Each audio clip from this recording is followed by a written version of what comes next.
նախագահի առողջական վիճակի մասին։ Առողջական վիճակի վերաբերյալ կասեմ, որ գտնվում է հետվիրահատական շրջանում, դուք տեղյակ եք, հերթական անգամ բժշկական միջամտություն տեղի ունեցավ Ռոբերտ Քոչարյանի նկատմամբ եւ որի կարիքը չէր լինի, սա ես հաստատապես եմ պնդում, եթե վերջինս չլիներ քրեակատարողական հիմնարկում։ Սա եւս ակնհայտ անհերքելի փաստ է։ Այսինքն առողջական խնդիրները առնվազն վերջին շրջանի փաստ է, որ արձանագրվել են պետության կողմից իր պարտավորությունների թերի կատարման հետևանքով, որտեղ անձը գտնվելով կալանավորման մեջ չպետք է ունենա առողջական խնդիրներ։ Իսկ Ռոբերտ Քոչարյանի դեպքում իրավիճակը այլ է։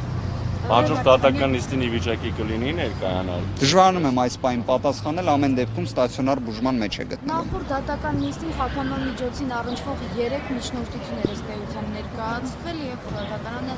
մերժեց այս առնչությամբ,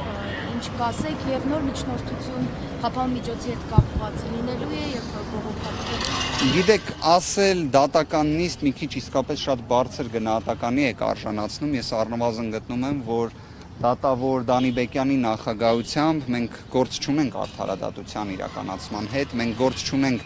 իր ձևով եւ բովանդակությամբ դատարանի հետ։ Մենք գործ ունենք, այսպես ես հենց այդ ձևակերպումն էի օգտագործել, իրավական ցինիզմի իրացման հետ, որովհետեւ չի կարող լինել նման իրավիճակ, որ դատաքննության փուլում գտնվող գործով երբ չկա ոչ մի փաստական տվյալ խոչընդոտելու ռիսկի վերաբերյալ, որը կրկին անգամ արձանագրում է դատավոր Աննա Դանիբեկյանը, բայց ամեն դեպքում գրավի միջնորդությունը մերժում է։ Անձնական երաշխավորության վերաբերյալ, որ դուք տեսնեք դատական ակտում ինչ է գրված, ավելի հստակ կասեմ, որ ոչինչ գրված չէ։ Դա հրապարակվելու է դատալեքսում։ 92 էջ դատական ակտ, որը իր մեջ իրավունքի հետ առնչություն ունի միայն այն մասով, որտեղ մեր ներկայացրած միջնորդությունները copy-paste են արված մեջ։ Մնացյալը իրավունքի հետ առնչություն չունեցող է։ Եվ ես իսկապես մեծ ցավ եմ ապրում, որ մեր հայաստանյան արդարադատությունը այս դեպքում ճակերտների մեջ է գտնվում։ Ճակերտներում արդարադատություն։ Նույնիսկ գիտեք, եթե դա լիներ իրավական հիմնավորում, միգուցե քննարկեինք, սա մեզ բավարարում է թե ոչ։ Այն իրավունքի հետ առնչություն չունեցող դատական ակտ է։ Պատկերացրեք, կրկին անգամ արձանագրվում է, որ խոչընդոտելու ռիսկը նվազել է, կրկին անգամ, բայց միևնույնն է, գրավը չի կիրառում։ Այլ կերպ ասած, կարող էին պարզապես դատական ակտում գրել, որ բոլոր դեպքերում գրավը մերժելու ենք։ Կալանքը պետքա մնա։ Այսինքն տրամաբանությունը դատական ակտի սա էր, որ ուզում եք ենթադրենք, չգիտեմ, ելով պետք է գա իր հեղինակությամբ երաշխավորի պատշաճ վարքագիծ կամ ինչ գրավի միջնորդություն պետքա ներկայացնենք։ Կհիշեք, այն ժամանակ ասում էին, դե օրենսդրական խնդիր կա, պետական եկամուտ չի լինում դարձնել եւ այլն։ Հիմա այդ ամեն ինչը լուծվել է, դա էլ է արձանագրված։ Գրված է, որ այդ օրենսդրական խնդիրները լուծվել են, բայց միևնույնն է գրավը մերժում է։ Իսկ հաջորդին ինչ է արվելու, ինչ միջնորդություններ են ներկայացվել։ Մի շարք միջնորդություններ ներկայացվելու են։ Խափանման միջոցի հետ կապված։ Գիտեք, որ դուք ձևակերպում եք կրկին խափանման միջոցի հետ կապված, ի նկատի ունեցեք։ Այ հենց դա էի ուզում ասել։ Ուզում էի ասել, որ իսկապես նոյեմբեր ամսին էր վերջին անգամ անդրադարձ արվել խափանման միջոցին, երբ առնվազն 3 ամիսը մեկ, սա առավելագույնն եմ ասում, միջազգային փորձից ելնելով, նաև մեր քրեադատավարական օրենսգրքի նոր նախագծի մեջ այդպես է ձևակերպած, դատարանը ինքը պարտավոր է անդրադարձ կատարի։ Ես նորից ուզում եմ արձանագրել, վերջին անգամ անդրադարձ էր արվել նոյեմբեր ամսին։ Մենք այժմ գտնվում ենք մայիս ամսին։ Բացի դրանից նաև ես իսկապես մեծ զարմանք եմ ապրում, որովհետև նկատեցի նորից խոսվում էր դատաքննությունը ձգձգելու եւ այլն։ Մեկ անգամ եւս ուզում եմ արձանագրել, մենք դատաքննության մեջ ենք գտնվում 2019 թվականի մայիսից։ Հենց գործը փոխանցում է դատարան, դա արդեն դատաքննություն է։ Եվ մենք այն բացառիկ գործի մեջ ենք գտնվում, մենք որպես պաշտպաններ, դուք որպես զանգվածային լրատվության միջոցներ, երբ 3 ամիս դատական նիստ չէր լինում Դավիթ Գրիգորյանից քրեական գործը խլելու օպերացիայի շրջանակներում, երբ գրեթե 3 ամիս դատական նիստ չէինք ունենում Տիկին Դանիբեկյանի առողջական խնդիրների պատճառով, երբ դեկտեմբերի 10-ից դատավորը մեկնում է արձակուրդ, մենք մինչև դեկտեմբերի 30 աշխատում ենք։ Սա է իրավիճակը, հենց որ բոլոր այդ հարցերով լրիվ այլ հասցեատերեր կան։ Օրինակ կարելի է շփվել բարձրագույն դատական խորհրդի հետ, կարելի է շփվել դատարանի նախագահի հետ, ով ամեն դեպքում խափանման միջոցի վերաբերյալ մեր միջնորդությունները ուրիշ դատավորի չմակագրեց։ Կարծում եմ պատճառը ինչու ուրիշին չմակագրեց ավելի քան պարզ է, որտեղ ունեցանք էլի համապատասխան ճակերտների մեջ դատական ակտը։ Իսկ Ռոբերտ Քոչարյանին կարողանում են այցելել ընտանիքի անդամներ, որտեղ որդիներից մեկի հետ կապված կարծես թե խնդիր կար։ Սեդրակ Քոչարյանի հետ կապված մինչ օրս դա հերթական իրավունքի խախտումներից մեկն է, որի մասին այդքան էլ չենք բարձրաձայնում, բայց նույնիսկ մարդու իրավունքների պաշտպանը իր տարեկան զեկույցում դրա մասին հիշատակել է, մինչ օրս կա այդ սահմանափակումը։ Ընտանիքի մյուս անդամները կարողանում են այցելել, բայց միաժամանակ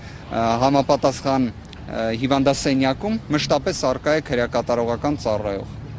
Առանց տեստ անելու կորոնավիրուս եւ այլն, տենց բաները գոյություն չունի։ Իսկ հիմնավորումը ո՞րն է, որ թույլ չեն տալիս այցելել։ Չկա հիմնավորում, որովհետև նախաքննության ընթացքում հատուկ քննչական ծառայությունը իրավական նորարարություններից մեկի արդյունքում այն պարագայում, երբ Ռոբերտ Քոչարյանը մոտ 5 ամիս ազատության մեջ է եղել, շփվել է իր ընտանիքի անդամների հետ, Սեդրակ Քոչարյանի հետ կապված սահմանափակում են դրել, որը Դանի Բեկյանը մինչև հիմա պահում է։ Պարոն Վարդանյան, քանի որ ասում եք, այսպես շոկ է ասել, որ այս ամենը դատավարություն է, ի վերջո այս գործը, մարդու մեկի գործը երբ է անցնելու բուն այդ դատական process-ին, հասկանան ինչ տեղի ունեցավ 10 տարի առաջ, այս բացահայտումները։ Մենք բուն process-ի մեջ ենք։ Դուք եթե վեր հիշեք մեր ներկայացրած միջնորդությունը քրեական հետապնդումը դադարեցնելու վերաբերյալ, այնտեղ այնպիսի հանգամանքներ էին ներկայացվում, որոնք կարծում եմ ոչ այլ ինչ են, քան հենց դատաքննություն։ Այսինքն այդտեղ երկրորդ կարծիք չկա։ Իսկ եթե ձեզ հետարքիր է հենց ապացույցների հետազոտումը եւ այլն, դրանցից յուրաքանչյուրը իրենից տեխնիկական գործառույթ է ներկայացնում։ Իսկ ապացույցներն էլ մի հատ որ ուղակի դուք Google-ից օգտվելով տեսնեք, բազմաթիվ ապացույցները հրապարակված են։ Եվ ինչպես գործընկերս պարոն Ալումյանը վերջերս նշեց, եթե կարիք է լինի այլ ինչ որ այդպես աղմկահարույց ապացույցի, որը այդպես էլ այս 2 տարվա մեջ չենք նկատել, կարող եք դիմել, բոլորը կտրամադրվի։ Բայց ծավալով չեք տիրապետում, չէ՞, դատարանն էլ է։ Շատ ճիշտ բան եք ասում, որովհետև այս գործը ըստ էության 600 հատորից է բաղկացած։ Մեզ տրամադրվել է միայն 76 հատորը։ Իսկ մնացյալ հատորները ինչի չեն տրամադրվում, այստեղ ամենահետաքրքիր հարցն է առաջանում։ Կարծում եմ չեն տրամադրում, որովհետև չեն ցանկանում, որ մենք նաև տեսնենք բոլոր այն բացերը եւ խութերը, որոնք կապված են 10 մահվան դեպքերի հետ կապված, կամ նույն հաջողությամբ, իսկ ուր են բացահայտումները 10 զոհերի մասով։ Ուր են։